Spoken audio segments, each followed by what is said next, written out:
Olha, ontem uma reunião do Comitê de Operações Emergenciais, o COI, trouxe números realmente chamaram a atenção. Um crescimento em uma semana de casos positivos de Covid aqui no estado do Piauí da ordem de 1.800%.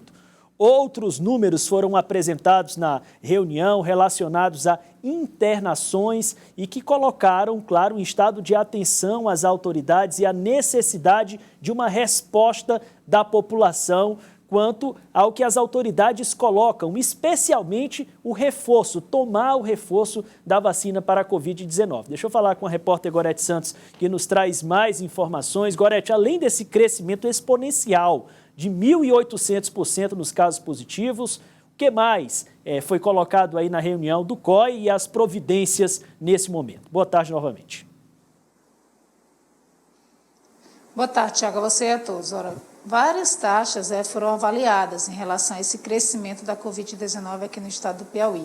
Desde o número de casos confirmados, a taxa de transmissibilidade, os testes positivos que são realizados pelo LACEN também, tudo isso, né? E claro, fazendo uma avaliação do que pode ter provocado, da necessidade de se tomar todas as doses da vacina contra a doença, enfim. E aí a gente traz aqui alguns dados, além desse aumento de mais de 1.800% em uma semana em relação aos testes realizados pelo LACEN, a gente tem positividade saindo de 5,9% para 13% nesse mesmo intervalo de uma semana, a transmissibilidade saindo de 1,5% para 1,43%, quando na verdade o ideal é que fique sempre abaixo de 1. Então, são várias taxas que dão indicativo dessa situação que realmente é de alerta. A gente vai conversar agora com o presidente do COI, doutor José Noronha, está aqui conosco, trazendo informações sobre a avaliação que foi feita, né? Foi uma longa reunião no início da tarde de ontem para fazer a avaliação e, claro, a necessidade das medidas que devem ser tomadas a partir de agora. Na verdade, não há um indicativo neste momento de uma restrição maior, né, doutor José Noronha, apesar desses dados bem aumentados. Em relação à internação, a gente tem uma situação um pouco mais tranquila. O que é recomendado daqui por diante, então, diante de tudo isso? Boa tarde.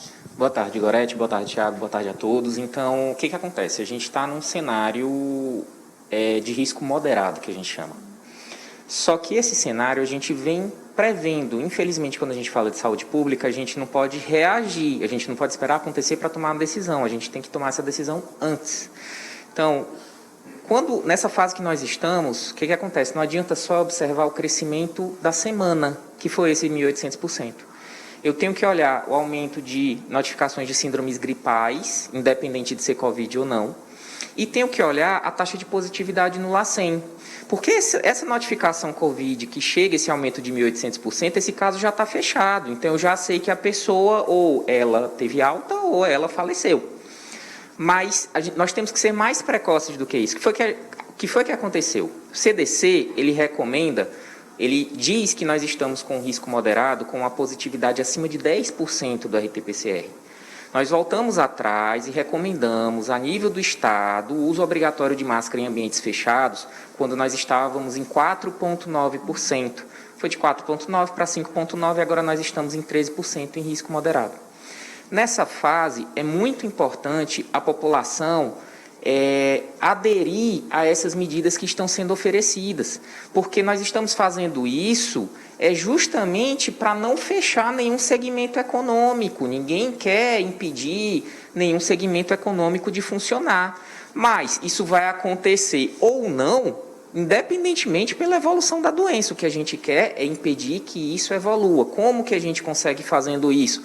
Usando máscara em ambientes fechados, por força de portaria, as repartições públicas estaduais já estão obrigando tanto o uso de máscara internamente, quanto a cobrança do passaporte vacinal.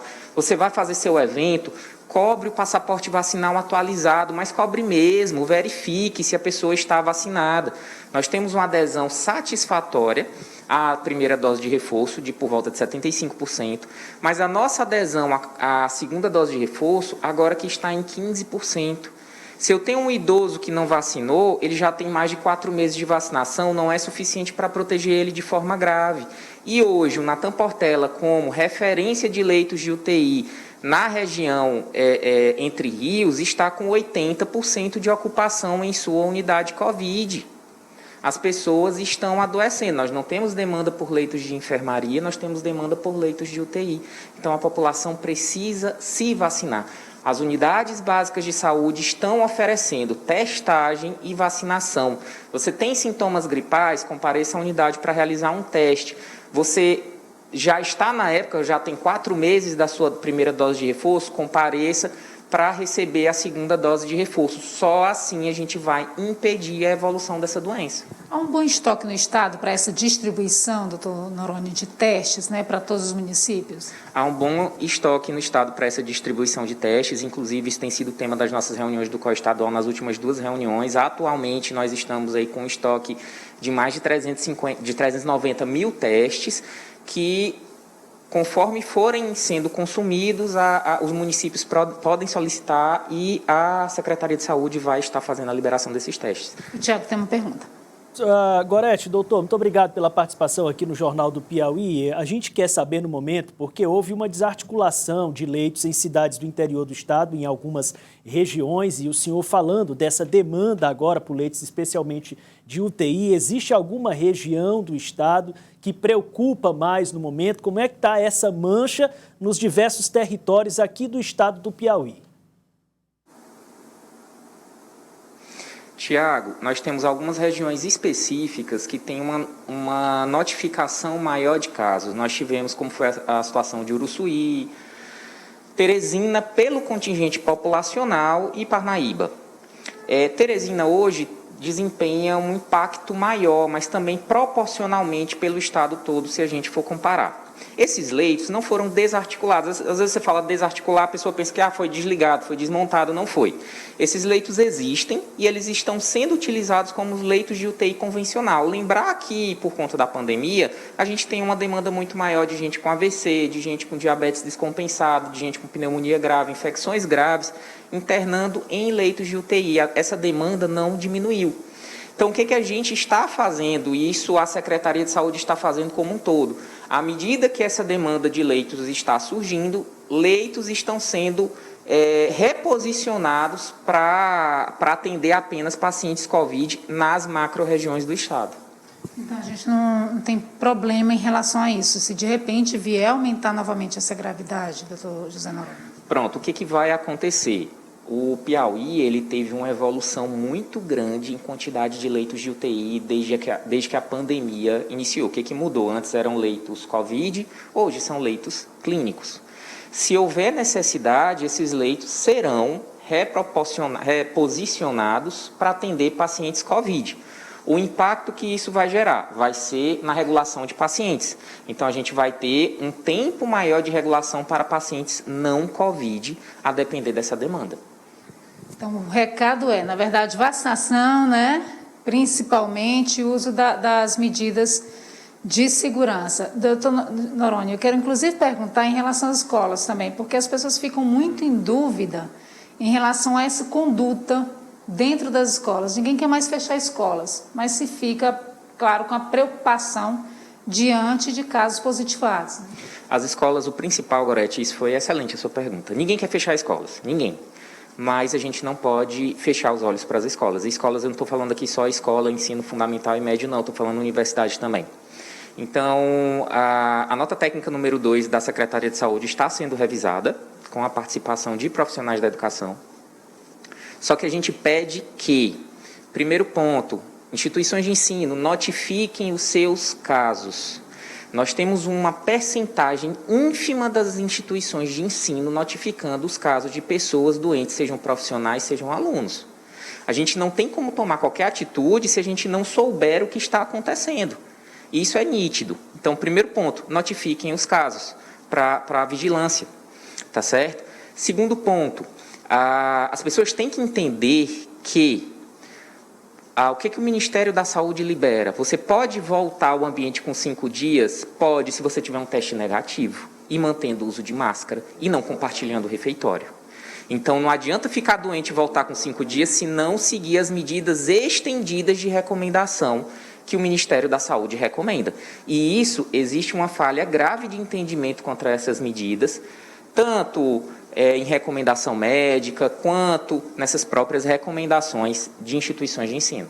Por outro lado, o que muita gente defende, principalmente os educadores, há uma polêmica em relação, por exemplo, aos eventos que geram aglomeração. O senhor até falou da questão da necessidade de continuar pedindo o passaporte vacinal. Há alguma hipótese, algum pensamento de repente, se restringir novamente esse quantitativo de pessoas em eventos? Bom, isso vai depender da evolução da pandemia, mas se nós chegarmos numa situação de risco muito elevado, é inviável isso não acontecer. E, obviamente, as escolas vão ter prioridade de se manterem abertas frente aos eventos. Isso está em literatura médica, isso a gente está seguindo a ciência. Quero agradecer, doutor José Noronha, pelas informações prestadas. O que todo mundo quer, na verdade, é que esses casos não voltem com tanta gravidade, depois de tanto caos que a gente já viveu, tantas tragédias desses últimos 2 anos. Então, a recomendação é mesmo procurar quem está com a vacina atrasada, Tiago? Reforçar, buscar esses reforços todos que estão disponíveis e, claro, o uso das medidas também sanitárias. Tiago? Gorete, eu queria aproveitar o doutor Noronha aí para saber alguma coisa a respeito da taxa de transmissibilidade da doença. Desde que a pandemia se instalou, a gente sempre vê as autoridades falando que o ideal é que essa taxa esteja em algo perto de 1. E pela nota que eu vi ontem após a reunião do COI, estaria em 1,4. Eu gostaria que o doutor Noronha avaliasse, confirmasse, de fato, a taxa de transmissibilidade hoje aqui no estado do Piauí e qual é a leitura que se faz acerca desse patamar em que chegamos.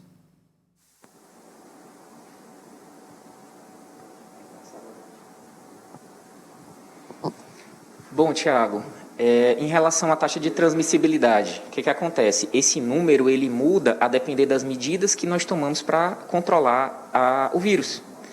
Então, hoje, o que acontece? A gente precisa que as pessoas voltem a utilizar máscara em ambientes fechados, a gente precisa que as pessoas voltem a higienizar as mãos frequentemente e evitem contato com pessoas gripadas. Pessoas gripadas devem ficar em casa e identificar se estão com Covid ou não. Isso é algo muito simples. Além disso, estratégia de testagem, Secretaria de Saúde, secretarias municipais estão providenciando aumentar a testagem em todas as unidades básicas e a vacinação. A gente só consegue reduzir taxa de transmissibilidade dessa forma. Se não for dessa forma, essa taxa vai continuar aumentando até que a gente chegue a níveis altos ou críticos com relação à doença.